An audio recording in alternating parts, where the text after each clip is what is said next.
Egy, menurut Bang Egy sampai. Oh saya nggak dokter, nggak tahu saya. Enggak, maksudnya ada yang bilang ini akal-akalan atau gimana Bang? Ya kalau saya masih duga akal-akalan, karena kemarin-kemarin sehat, masih main wayang, bohono begini, ngatain saya tuyul lagi. Ya, kan bagaimana kok tiba-tiba ciut begitu? Udah lah. Tapi penahanan dari Roy Suryo memang untuk kepentingan mutlak untuk kepentingan pelimpahan tahap 2 Bang ya? Benar, Iya. kan? Karena kalau nggak ditangkap nggak bakal berjalan persidangan. Iya, itu kepentingan jahatnya itu situ. Maksudnya jahat. Kalau dia baik kepada negara ini, dia taat sebagai warga negara, dia taat sama hukum, dia jabanin dong bahasa Jakarta kita, dijabanin, jangan terus meleot-meleot, gitu. Bang, kalau memang ini dikabulkan gimana Bang? Ya Terkait tadi udah dijawab, Enggak, artinya saya akan protes paling tidak. Tapi apa artinya? Saya cuma protes-protes doang. Cuma yang paling saya getok hati nuraninya adalah mereka yang sok-sok bicara kebenaran, kejujuran, keadilan, kok malah menghalang-halangi kejujuran, keadilan itu terjadi gitu loh, dan kebenaran itu sendiri. Itu aja. Berarti kita tahu kualitas orang-orang seperti itu, pemain-pemain recehan yang tidak punya nilai dalam konteks kapasitas keilmuannya gitu. Saya kira jelas ya. Bang, bagaimana dong Dr. Tiva Bang? Apakah bisa meratakan dengan apa yang dilakukan Roy Suryo? Maksudnya disamaratakan apa? Ya maksudnya dari ujung ancaman hukuman dan segala-galanya. Karena kan Ya harus, karena hukum udah bicara begitu. Hukum itu rigid, hukum itu kaku. Apa yang tertulis itu harus dilaksanakan. Kalau enggak, tidak terjadi penegakan hukum. Kan gitu logika sederhananya. tapi Prof, ini kan Dokter Tifa nggak seperti Roy Suryo yang selalu gaduh vokal gitu. Enggak, hukum tidak ada gitu. Mereka itu satu paket dulunya. Kalau apalagi ada Rismon, dan Rismon sudah ngakui semua yang dilakukan salah. Bukunya salah. Logikanya harusnya Roy ngikutin Rismon. Karena nggak mungkin orang Rismon bilang salah, terus Roy jadi benar sendirian. Tifa juga jadi benar sendirian. Enggak lah. Mereka justru menyerang Rismon, pengkhianat segala macam kok. Nah sekarang buktikanlah dia benar. Kan harusnya begitu. Kenapa dia juga ikut-ikutan minta ditangguhkan dan lain sebagainya gitu. Tapi kan kemarin ada kabar kalau Dokter Tifa itu sempat ingin menjadi dokter pribadi Pak Jokowi. Oh itu secara moral etik kedokteran nggak benar itu. Mana ada dokter menawarkan diri? Yang enggak aja gitu, nggak ada itu. Dokter menawarkan diri. Dan presiden yang Jokowi kan suka nggak suka presiden, dia punya sendiri dokter kepresidenan. Kayak dia nggak paham aja itu. Itu bentuk sebuah ungkapan perdamaian. Ungkapan kelemahan, takut diproses, menawarkan jasa, itu sederhana lah. Kalau saya tidak menawarkan apa-apa, justru saya yang diundang. Saya datang, makanya saya nggak ada kata maaf dan lain sebagainya, nggak ada. Pak, kalau kemarin ngelihat Dokter Tifa keluar dari pemeriksaan memakai kursi roda atau yang sebelumnya kondisi sehat seperti itu? Ya saya iba aja lah. Sujon juga nggak boleh. Tapi logika kan nggak bisa dibantah.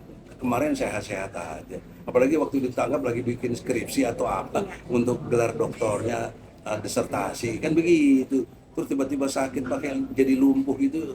Kumaha cek Sunda mah. Ya. Apapun itu abang tetap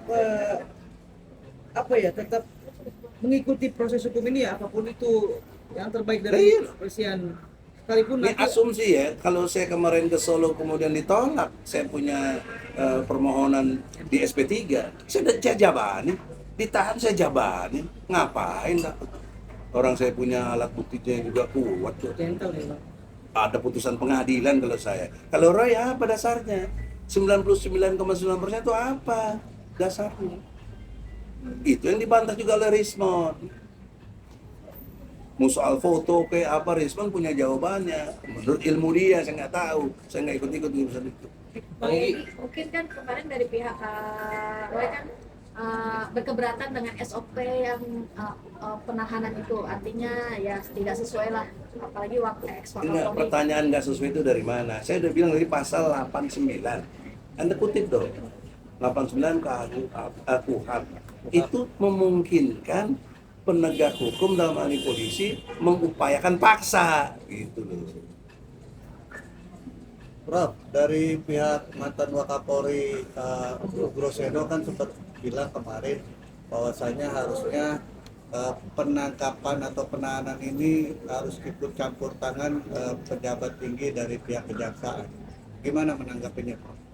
Itu soal teknis hukum, bisa benar. Tapi kalau bicara ruang dan waktu dalam perspektif kewenangan, kan masih di polisi, belum diserahkan. Gimana sih? Ya masih wewenang polisi lah. Prosedurnya itu, Prof, harus diketahui oleh Ya pejabat. kalau prosedurnya itu tunjukkan pasal berapa, dari ayat berapa, dari undang-undang apa. Jangan menurut pendapat tuh. Hukum nih hukum, nggak boleh. Kumaha aing cek nama.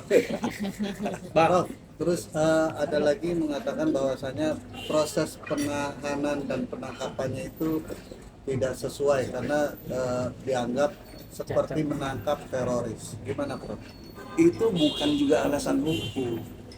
Alasan hukum itu kalau tidak sah itu diukur dari dua hal, yaitu alat bukti dan saksi.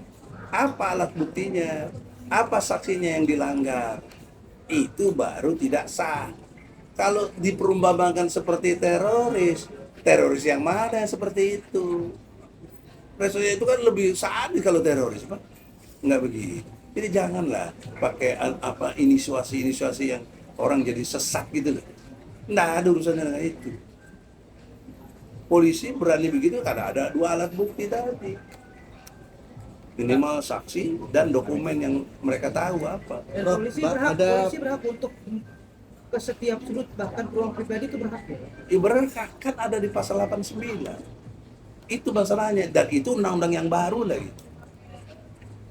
Prof, ada anggapan dari beberapa praktisi termasuk pihak kuasa hukum Roy Suryo sendiri seharusnya tidak boleh ditahan atau paling nggak usah ditahan karena yang bersangkutan kan kooperatif, apalagi sempat kemarin kan habis melakukan wajib lapornya. Ini kalian harus ingat ada dataran objektif, ada dataran subjektif. Penangkapan, penahanan itu datarannya subjektif dari kepolisian. Kalau tadi usulan-usulan itu subjektif dari lawyer. Jadi nggak ketemu. Sehingga logikanya ya subjektif polisi lah yang benar. Orang dia juga subjektif kok. Kenapa emang? Saran boleh, tapi nggak didengar saran kan juga boleh. Karena itu kewenangan, walaupun bernilai subjektivitas. Makanya ngerti hukum lah, sehingga kita nggak terganggu oleh gitu-gitu. Nah bang, kan pasal 2 itu kan ada lebih dari 2 tersangka bang ya. Tapi yang atas mendua tuh sisanya bagaimana bang? Apa? Yang tersangka itu banyak tuh di kasarnya si Roy. Nah, Nah akhirnya kita cuma kan mendua, Tifa sama Roy. Lalu yang selanjutnya bagaimana bang? yang bagaimana saya nggak tahu, itu polisi. Saya tahu yang dua ini mungkin prioritas, yang lain turunannya aja, Iya, iya, iya. gitu loh. Tapi kemungkinan ada ancaman hukum untuk klaster yang lain ada. Ya pasti ada kan, dia masih status tersangka. Iya. Nanti diurai sejauh mana tingkat kesalahannya gitu loh. Sekira jelas ya? Siap. Oke, Oke. Assalamualaikum. Waalaikumsalam.